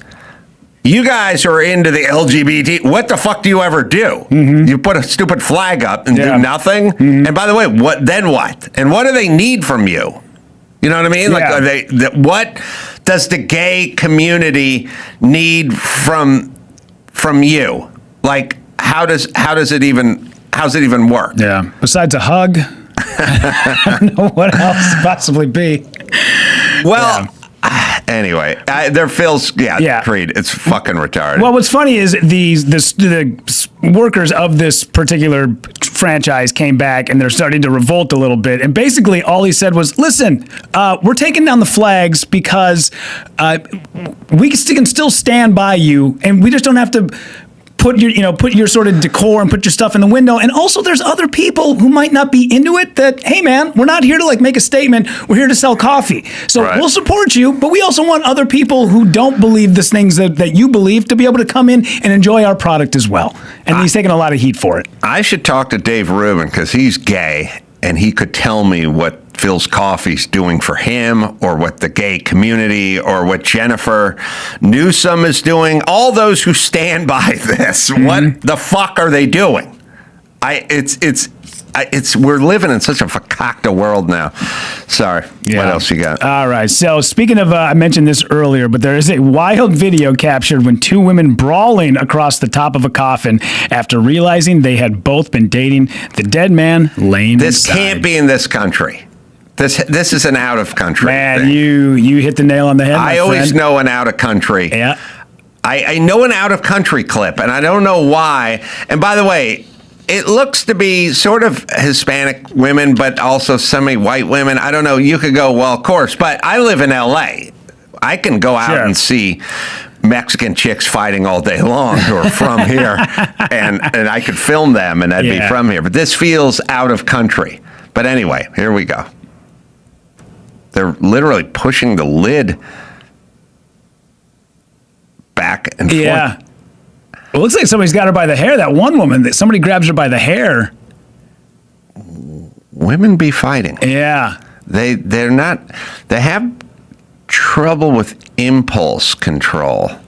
I've found. Man, you talk about bucket list stuff. I got one postpartum, what do you call it? Posthumous bucket list item. And that is two chicks fighting over my coffin. How amazing would that be? Just a lover of all. And these two ladies just fighting. Because what's the matter now? The guy's already dead. Why do you care? But they weren't going to give it up. And you are right. Veracruz and Mexico is where this happened. Yeah. I don't, let me tell you guys something. Pause it for a second. You can do a lot of out of country math by tile work and color palettes and pictures hanging on the wall. Not by what's in the pictures, just pictures. Yeah. There is a calculus that is very tile centric for me, where you can kind of tell where the place is based on the tile, which people go, well, you fucking live in LA. There's fucking tile, all kinds of tile all over the place. And I don't know why, but there's a little bit of a tile tell. Yeah. You mean like year-wise? So that tile that I was looking at was from like 1987. I don't know. Yeah, but I can go to 1,000 shops in Glendale and have outdated tile. Okay, I am just saying, much like the fireman retired calculation, when you look at something, you can go, what's the behavior? Yeah. We're fighting in a funeral home. You go, okay, that feels a little non-white, and it feels a little like United States. But then you go, but there are plenty of people from plenty of places in the United States. And then you go, okay. And then it's a combination of tile, palette, decor. The palette, mean the color, like the wall behind it, like is avocado. a weird green. Yeah. It's maybe even brighter than avocado. Mexico is all fucked up with their color palettes. Purples. They like colors like 9-year-olds like their colors. You know, they'll paint the fascia orange on the side of their house and shit because their culture's juvenile. Yeah. Their music is really loud and juvenile. It's basically a culture where no one can study because it's too much fucking shit flying at you all the time. Yeah. It's a sort of pinata, loud. You all you have to do is, you could skim through 100 TV stations. You land on one Mexican one. You go, I know exactly what this is, because it's all made to distract, and it's all made for 9-year-olds. Essentially, that's why they have no space program. That's why they don't make a car. It's a completely different thing than Germany. Sure, Germany has a completely different color palette, completely different tile. Different grout situation. They lean toward an unsanded grout. Yeah, the Mexicans do. Also, they'll put it down with a sponge trowel, whereas the other ones will put it down with a notch trowel. Obviously. So there's a lot of grout-based, tile-based. You can show me a picture and tell me the activity, and I will I will tell you if it's abroad or not. And this thing felt foreign. I just saw a picture of it. I didn't hear any sound or anything. I didn't read anything about it. It just felt foreign. Well, the stand that the coffin is on also looks like it is just some barbed wire, not barbed wire, but it almost looks like rebar that has just been literally just kind of like made into a stand that they put the coffin on. Well, let me tell you this. You tapped into something. I didn't really notice that part of it. It looked a little more official to me than the rebar stand. Yeah, I don't know. But I can tell you. Let me tell you guys this. The number one tell for this is not in America is the prison with the rebar for the bars. Like Columbia. When you go to when you see any of those things that show all the gangbangers with their face tattoos and their underpants sitting by it, it's all rebar. It's all rebar. It's 100% rebar. All third world nations build their prisons. They build the bars are rebar. Our bars probably cost $20,000 a lineal foot to install. They're all machined and stainless steel and everything. In Guatemala, they build the prison out of concrete and rebar, and then at some point someone goes, well, what are we going to build the cage part out of for the gangbangers? They go, we got extra rebar.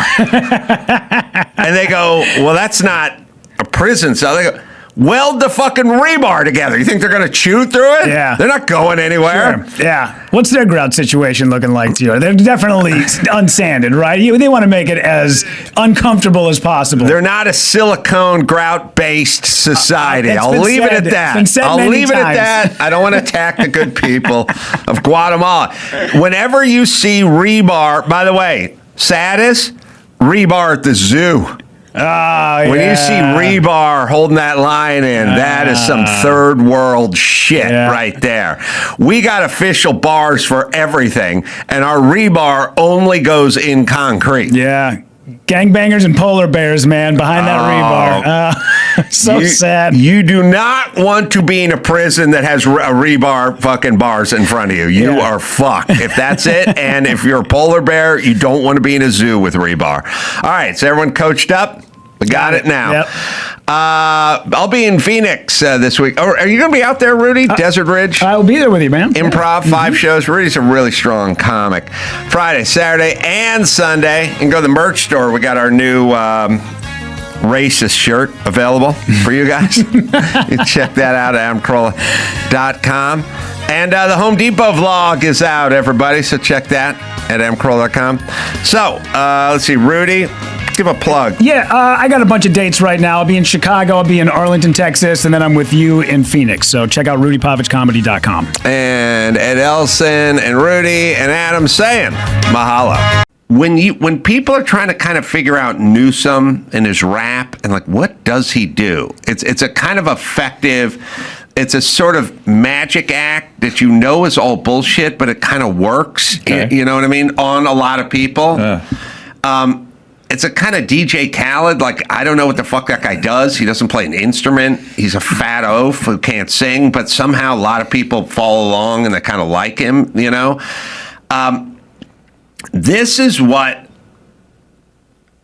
you know what? Why don't we do it this way, Andrew? I'm going to challenge you. Ooh. Andrew likes a challenge. Not physical, mental, or emotional, but other forms of challenges. Go to the Dr. Oz part first, and then we'll hear Newsom, because this is the reality, and then you can hear Newsom. So earlier this year, Newsom was talking about fraud in California. Okay. That's January of this year. In April of this year, Dr. Oz was talking about. So a few months later, this is Dr. Oz. 7 hospice owners that were shut down yesterday. To put that in perspective, in the prior 4 years, the governor of California had shut down 4 hospices. We shut down 7 in one night. And I'll get news for you today, Brett. Let's announce and make it clear, everybody, we've shut down already, just in the last 10 weeks, 221 hospices in California. Wait, in the state of California, 220? Yeah, in Los Angeles. Not even the state, in Los Angeles. All right. Okay.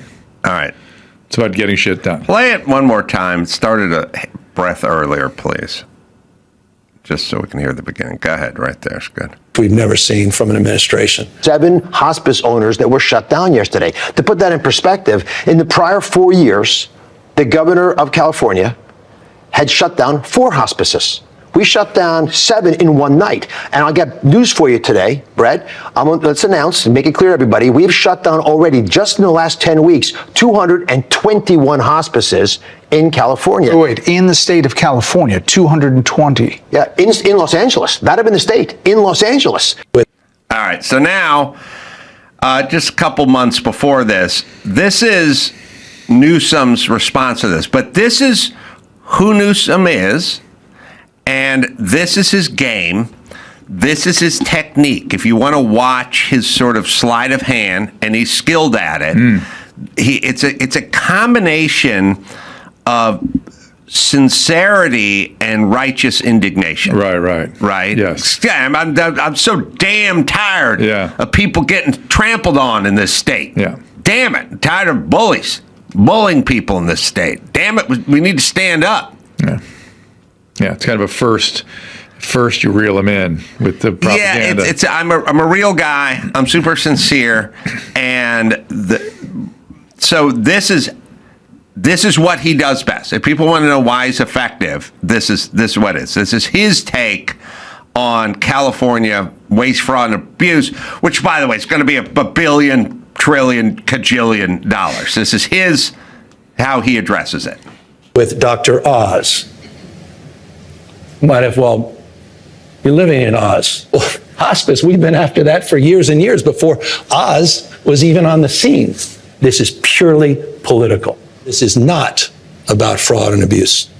This is about the polarization, politicalization, weaponization, not just a grievance, but weaponization across the board of agencies and weaponization, the likes of which we've never seen from an administration. 7. Okay.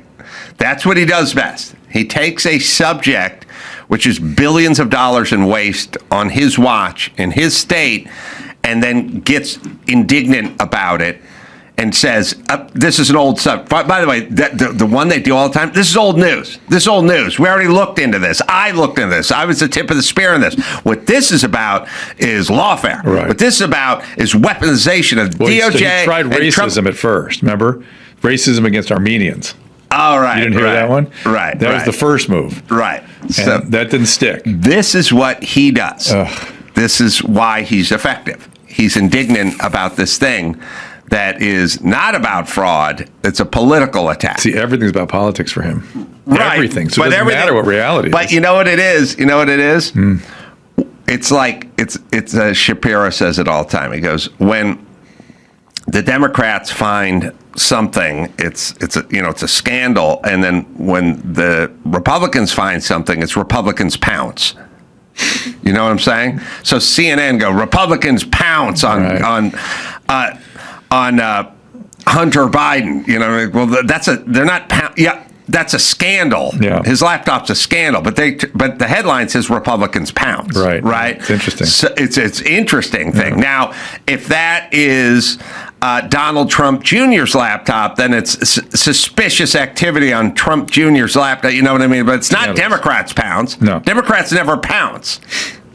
According to CNN, Republicans are only pumas out there who pounce, right? So it's an interesting way to frame everything. So we don't have to really get in. So this isn't your state is filled with fucking fraud and abuse. This is Republicans pounce. Yeah. Yeah. And if you can, on an Armenian, even better. Yeah. Or some ethnicity. Yeah. Right? Yep. Kim Bright back on, founder, Bright Core Nutrition. She's let's see, as a we can call you a nutritionist, right? Well, I've been helping people with their health for 50 years. So I didn't actually go and study nutrition in college because it didn't provide what I was searching for and looking for. It was very limited. So I don't like to use that name behind because I've studied so many different things. So I've been helping people get well and stay well for 50 years.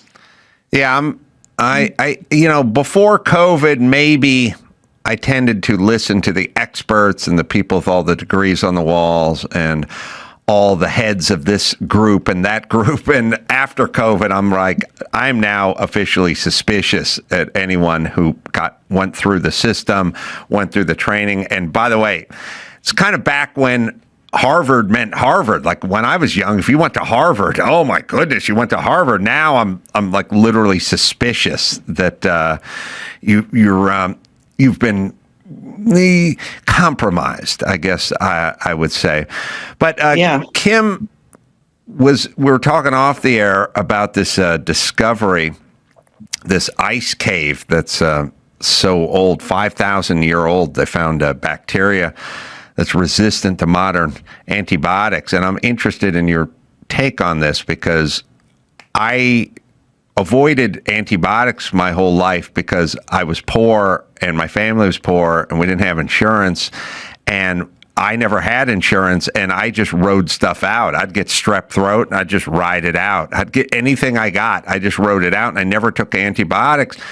And now I'm the only person I know who doesn't have a bunch of gut problems and a bunch of allergic to everything and skin things. Like everyone seems to have a whole bunch of things that I don't have. And the only thing I can think of is that I never took antibiotics. But let's talk about this ice cave. Well, it's interesting because they found this bacteria there, and you're lucky. Thank goodness your family didn't have the money to do that because you fought it off because you had good bacteria in your gut. But this cave, they found this bacteria that's 5,000 years old, and this particular strain resists all the commonly used antibiotics today. There's 10 of them that are being used to treat serious infections. So now they don't act against the serious infections. And this isn't the only thing that our current antibiotics aren't working on, Adam. I mean, there's something called antimicrobial resistance now, AMR, and they're calling this the next pandemic. With estimates ranging from 30 to 100 million deaths, they're saying, by 2050.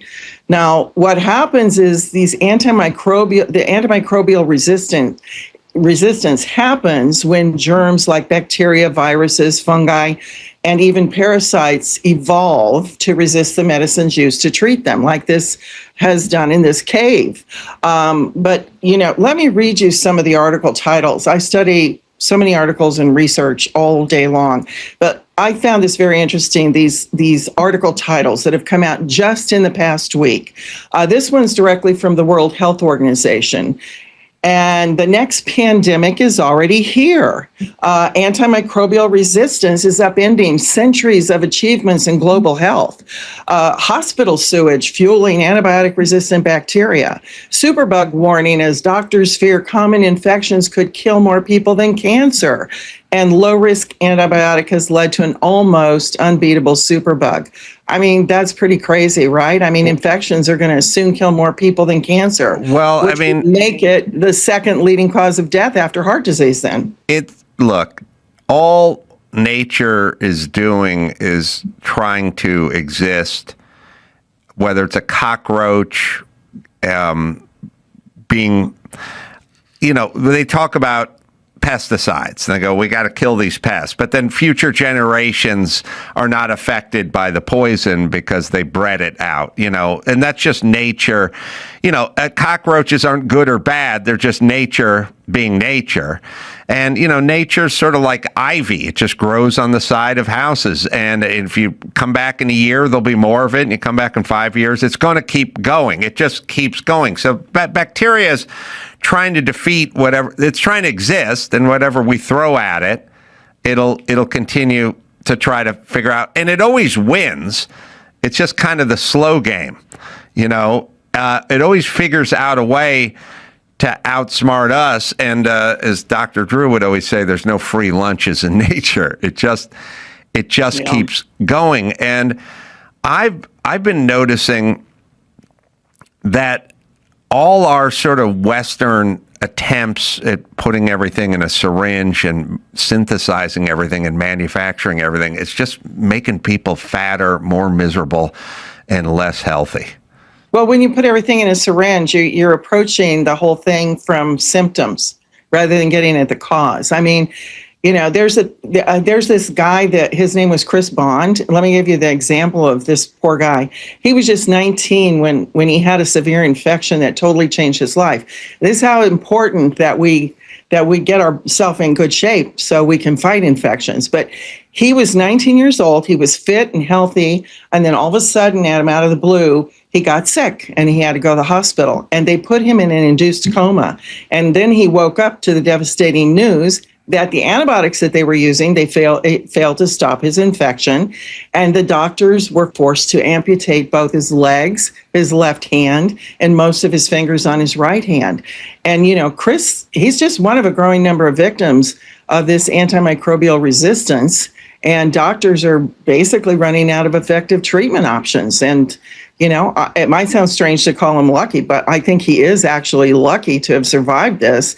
And he actually went on to become a Paralympic gold medalist. So, oh, really? That's great, right? I wonder what event he did, because I just got done seeing the Olympics, and I see they're playing hockey in the Paralympics. They're doing the downhill skiing thing. If I was in the Paralympics, I'd definitely be in the winter. That one seems a lot better than trying to play beach volleyball with no legs. Oh, played wheelchair rugby. God, there was a really popular movie called like Smash Ball or something about guys who played wheelchair basketball or something, or who cares? Let me tell you that the health experts, the so-called health experts, are predicting that by a certain time that we are going to have so many deaths from this antimicrobial resistance. It's unbelievable how much it's going to be. I mean, it's just unbelievable. By 2050, they're saying 10 million people are going to die every year from this antimicrobial resistance. Well, that's more deaths than cancer. Are those who took the most antibiotics probably going to be the most susceptible to this? Yes. And do you know in Australia, there's more people already dying, Adam, from the AMR than are in car accidents. I mean, they're slightly ahead of the curve, but the threat's growing rapidly worldwide.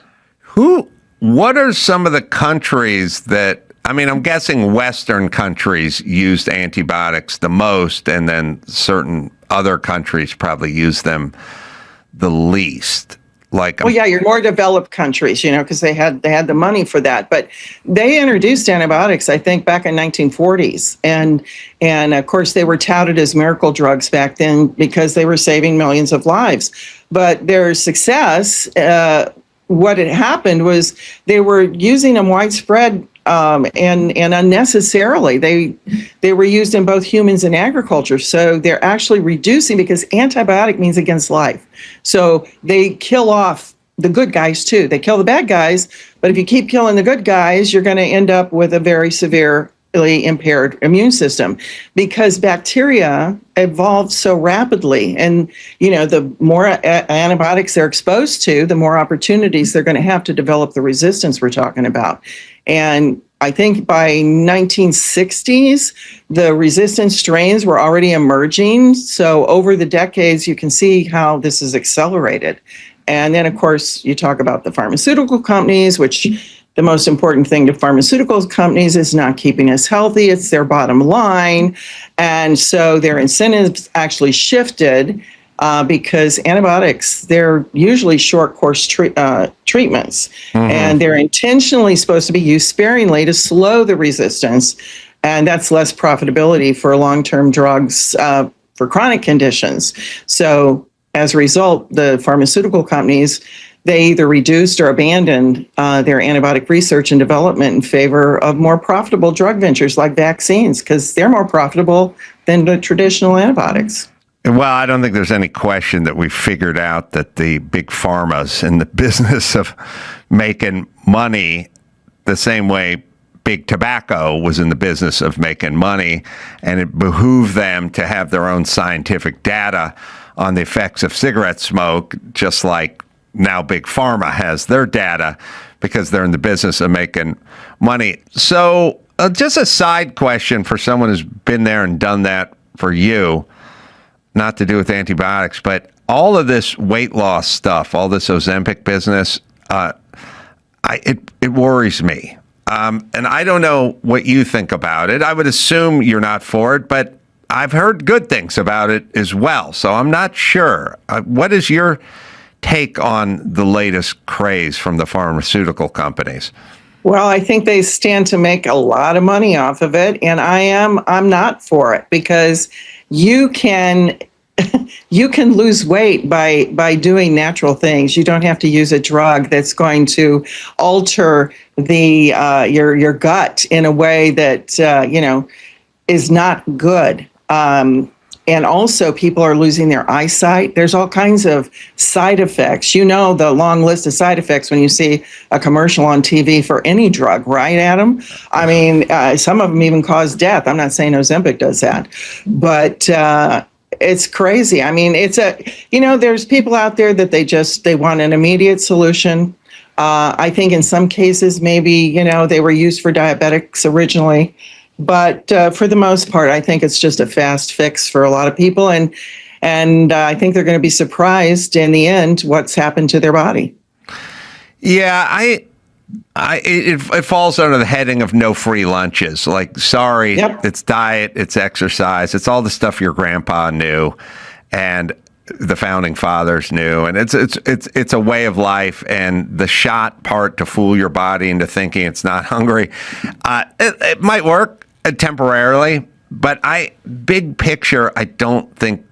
Here's what I would say about most of this stuff, whether it was the COVID vaccination, whether it's antibiotics, or whether it's being on COVID. I don't think you'll be happy with that decision 10 years from now. I'll bet you wish you didn't. Yeah, remember, Big Pharma is about making money, bottom line. The cured patient's no longer going to be a customer. They want to keep you sick. That's their intention. They keep making money off of you that way. And, there's even vaccinologists that are saying they want to solve the problem of AMR with yet another experimental mRNA vaccine. I don't want another mRNA vaccine. I don't think you do either, Adam. I mean, there's so much evidence coming out about the damaging effects of these vaccines. And what most people don't know is how many harmful effects antibiotics can have. Oh, we're figuring it out now. But the stuff you got to keep an eye on, people, is the stuff that seems too good to be true.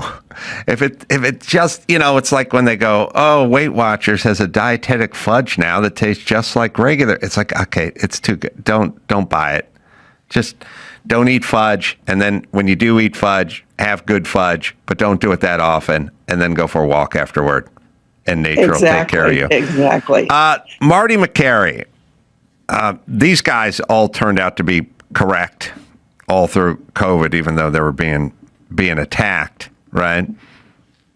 Oh, yeah, they were all right. They were all correct.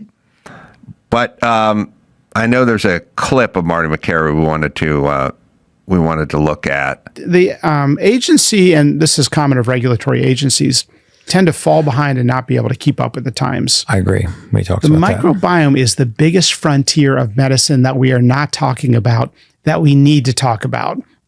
We know things mess up the microbiome and directly result in diseases. One of the biggest studies in modern medicine that has been ignored, and I think one of the most important studies, has been a recent study out of the Mayo Clinic that looked at kids who got antibiotics in the first 2 years of life and then tracked them as to what diseases they developed later. Now, why would antibiotics potentially cause disease? Well, the theory is that we know antibiotics alter the microbiome. It's almost like carpet bombing parts of the microbiome. Yeah. And you get bacterial overgrowth. We don't know what to do with it. We know overgrowth is associated with inflammation. And so I just wrote down some of these study results. The kids that got antibiotics in the first 2 years of life, 20% higher rate of obesity, 21% higher rate of learning disabilities, 32% higher risk of developing attention deficit disorder, 90% higher rate of asthma, 90% higher rates of asthma in kids that were given multiple antibiotic dosages. Any antibiotic exposure in the first 2 years of life. And there was what we call a dose-dependent relationship. The more courses of antibiotics a kid got, the greater the risk of obesity, learning disabilities, ADHD, asthma. Celiac had a nearly 300% higher risk if a kid took antibiotics. Wow. Crohn's disease, nearly a 300. All these diseases are going up. Yeah. If you just use your kind of horse sense, old-fashioned mind, you'll get to a lot of answers, which is, I have said repeatedly, how come Crohn's disease didn't exist when I was younger? How come no one was allergic to peanut butter? How come no one was allergic to wheat? No one was allergic. First off, when I grew up, nobody was allergic to anything.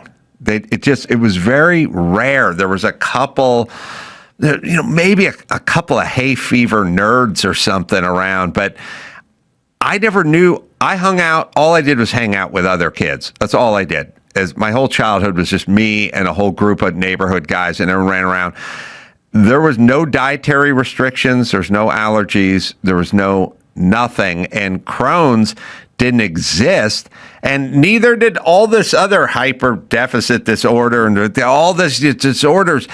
I sit around and see commercials for fixing everyone's stomach. Everyone's got Crohn's. Everyone's got some reflux. Everyone has everything. And I'm like, how's it possible that none of this existed and now it all existed? And don't tell me this is how we evolved.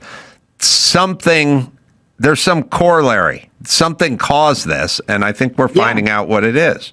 Yeah. And let me just read you a few of the endless amounts of study titles that measure the damage of antibiotics. You heard Dr. Marty McCary there. I mean, I found this amazing, and this is only a few of what I found, but antibiotic therapy is associated with an increased incidence of cancer. Antibiotic use associated with a multitude of chronic diseases. Higher antibiotic exposure is linked to increased risk of Parkinson's disease. We know that's on a huge rise. Antibiotic exposure linked to increased colon cancer. Antibiotic use and risk of cause-specific mortality. Antibiotics can cause harm to flu patients. Antibiotics in childhood have been linked to increased risk of mental illness. Antibiotics after breast cancer linked to lower survival rates. Antibiotics in older women may increase heart disease risk, and antibiotic use linked to greater risk of heart disease and stroke. That's just a few of the list that I compiled from the use of antibiotics. Yeah. And, goes on and on. What all these studies, though, have in common, Adam, is the damage to the gut microbiome. Yeah. Our gut microbiomes directly link to our longevity, our healthy aging, and the risk of chronic disease. Yeah. It's just the amount of people I see now who explain to me what they can't eat versus those people when I was a kid, non-existent. Then no one, you go to a restaurant with 3 or 4 people, there's going to be 3 or 4 people telling you what they can't eat when the waitress is coming by. I know it's upsetting. Yeah, I it's agree. Upsetting. I'm also. I don't like to go out with people for that reason. I mean, I like to cook at my house, my organic and everything I make. But I had this story that I just read about a woman named Maria Morea, and she lived to be 117 years old. She was born in 1907. She lived through 2 world wars, the Spanish Civil War, and the rise of the internet. And when she passed away in 2024 at 117, she was the world's oldest verified living person, Adam. I don't think she was, having these problems that we're all talking about right now.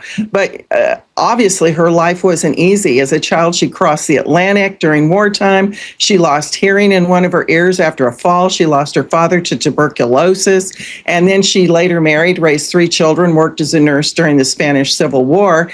And of course, through all this, she's experienced a tremendous amount of grief and stress and history firsthand, but yet she still stayed engaged with life. And she actually played the piano until she was 108, and she adapted to the new technology despite her hearing loss. But after her death, this gets very interesting here, researchers decided to examine her gut microbiome. And remarkably, it looked unusually youthful. It was balanced, it was resilient, and it was rich in microbial diversity. And of course, she ate a very healthy diet and regularly consumed fermented foods, nothing complicated, but she had these steady habits over decades. And then, when scientists look at other centenarians, the people that live to be over 100, they found a similar pattern. They found greater microbial diversity and more balanced gut ecosystems. And that diversity is linked to better immune function, metabolic health, and even brain support. So, Maria's story suggests something very powerful here, that aging may not just be about genes or that you're lucky, but it's actually protecting the ecosystem that's inside of us all. I also think, and this kind of dovetails into this, I think we're way too clean now. I think we're sterilizing everything and wiping everything down with Purell. That kills all the good guys, and just everything is about wiping everything down with alcohol and cleaning everything to the point where there's no exposure. There's nothing for your immune system to work out against, push on. They always do those studies of the Amish people who have the outdoor dogs who come indoors and out. Those kids have no allergies. The ones that live in the Manhattan apartments with the windows closed all day have all the allergies. So, But the moral of the story is you need to kind of expose yourself to stuff and not try to kill every germ that's either on a counter or in your gut. I can't remember. I think I was watching Ron Johnson, maybe Senator Ron Johnson, I think. I'm bringing this up to you, Andrew. He did a whole thing of having to take Pepcid and all this stuff with acid reflux or whatever.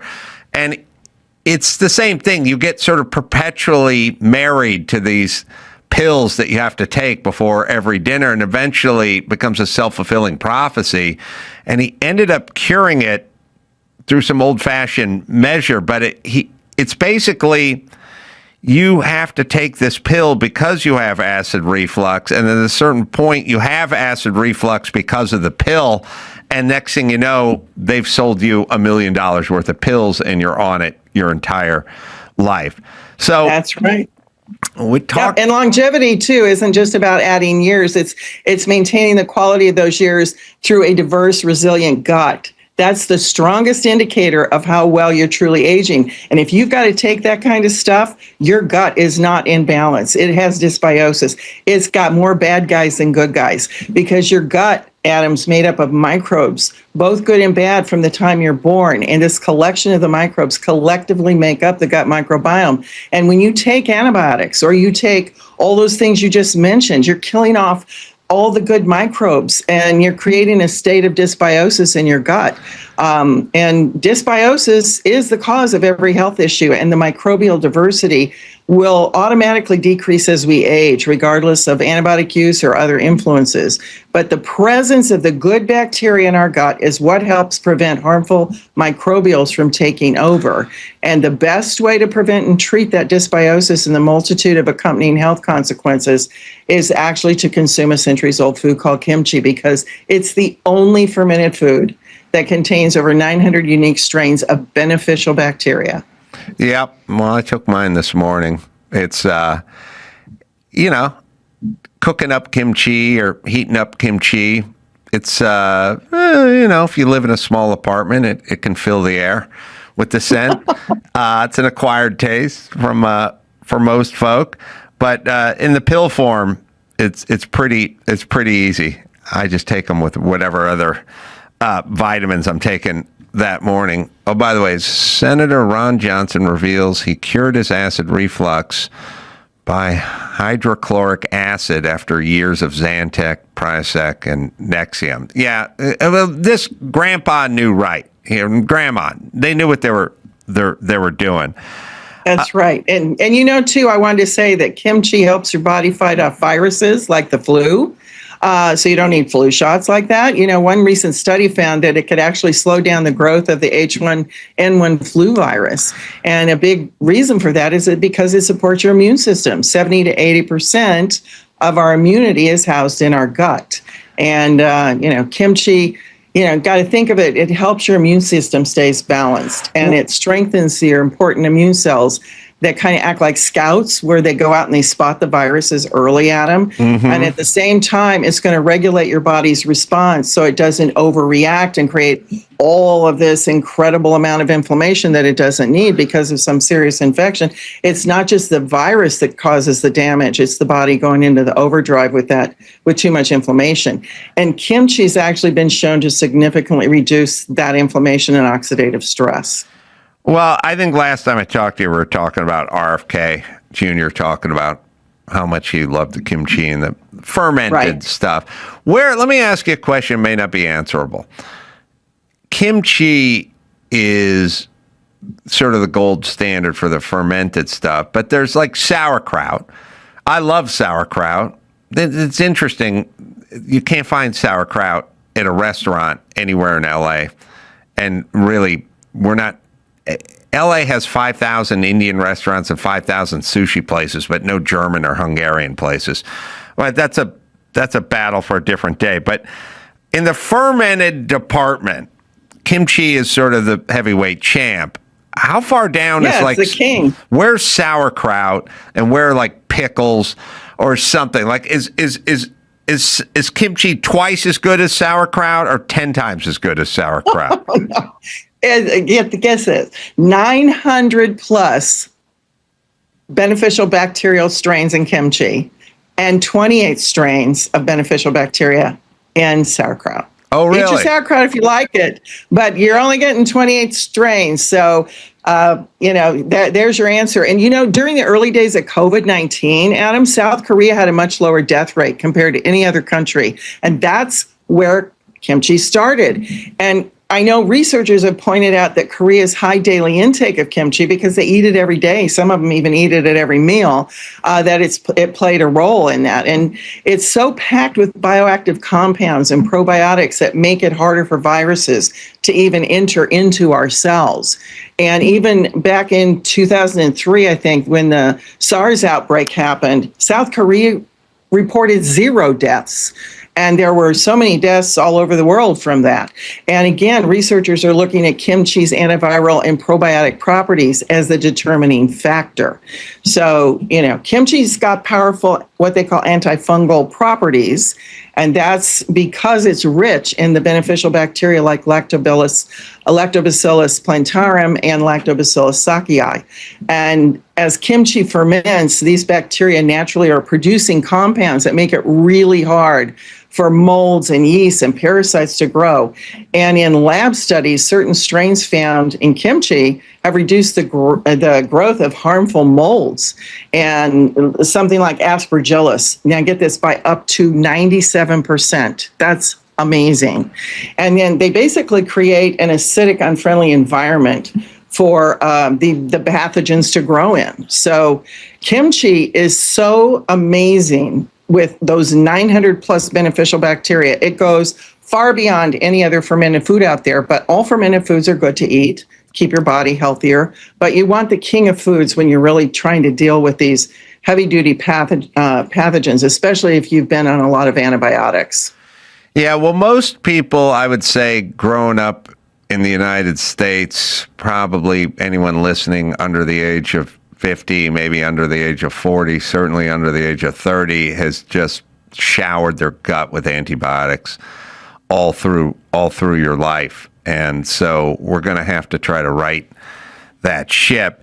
And like I said, you can buy kimchi, but it can be a little bit tough to do up in the pan, and sometimes getting your kids to eat it, for instance, might be difficult. But the pill form works pretty well. And like I said, you can tell there's kimchi in it for just a second before it goes down. But I will say this. I do take the product, and I do not belch it up or burp it up or have that. You know, sometimes when you take a fish oil and you go about your day and at some point you hiccup later in the day, it tastes like someone put a cod in your mouth or something like that. Well, it does. I mean, that's what certain vitamins do. But Kimchi One does not have that. I take it every morning, and I never.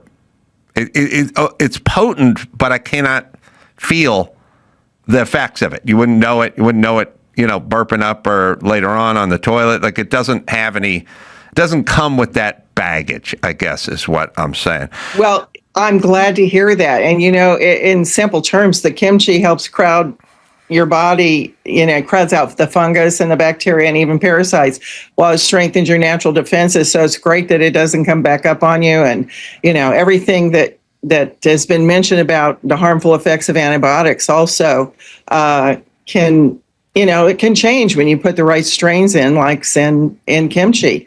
And it's the prime cornerstone of your overall health is your gut microbiome. So you definitely want to, you know, encourage that by taking it every day. And if you don't want to eat it, then the way to take it is, you know, take it as Kimchi One. But, you know, I want to also say something about, there are a lot of people that think they're going to fix their gut with just taking the probiotic supplements that are out there that have, you know, maybe one or two strains, but they're showing that they have this huge amount of CFUs out there. And they're usually, most of them are one-note solutions, whereas kimchi, if you can think of it like this, it provides a complex microbial symphony, if you will. It's wrapped in a protective fiber delivery system, and it ensures the good guys are actually going to get down into your gut alive. And, you know, it's really a full ecosystem package. And along with the live microbes, it's naturally bringing prebiotics, which is the fiber, the plant fibers that are in the compounds of the cabbage, garlic, and onions. And they're going to feed that beneficial bacteria because that's what they need to eat to live. And then the postbiotics are the helpful compounds that the bacteria actually produce during fermentation. And so that combination matters because the probiotics they really do struggle to colonize or even survive in your gut if your gut's not supporting them. So kimchi helps create that supportive environment and delivers the ready-made microbial byproducts that can interact with your gut lining and immune system right away. So, you know, in practice, that means kimchi can offer more reliable multi-pathway benefits than a typical probiotic pill. So well, that's another good point. Let's give you a plug then. Let's figure out, let's tell everyone how to get Kimchi One and set them up. Well, you know, because we made Kimchi One because there's so many beneficial effects, like you've heard of all these things. I mean, and again, people, whether they like it or not, it's hard for them to take it every day. So we made it in capsules using a cold process drying method to retain all the live probiotics, enzymes, and the fiber of the fresh kimchi. Also, people that are on sodium restricted diets, this is great for them because unlike store-bought or homemade, this is very low in sodium, 100% made in the United States, non-GMO and all natural. So if you've had problems with your digestion, irregularity, immune system, we have people writing us telling us they don't get sick anymore. Their gas and bloating's gone. They're regular. People who couldn't lose weight, their waistlines have changed. Suffering from a variety of symptoms since especially 2020. They couldn't identify the cause. Those things are all gone now using Kimchi One. So the special that we can offer for your viewers today is they can get 25% off their order of kimchi by going to brightcore.com/Adam and use the code Adam, or you can get up to 50% off with your order and free shipping when you call 888-418-0915. And, you know, I started this company 29 years ago. It's a small family-owned business, so we're not a fly-by-night. We've been here for a long time, and we love having people call in so we can talk to you, answer your questions, and make sure that you know this product's right for you. And so we're going to incentivize you even further to call by giving the first 100 callers a free bottle of our Thrive with their order. And our Thrive is a curcumin turmeric complex that we combine with ginger and black pepper extract, and that helps combat inflammation, boosts brain function, and even promotes good liver health. So you want the best discounts and you want that free bottle of Thrive, then you need to call 888-418-0915. Adam? Thanks, Kim. I take it every day. So far, so good. Not Good. as much as the sniffles. Kim Bright, thanks for joining us today. Appreciate you. Thank you.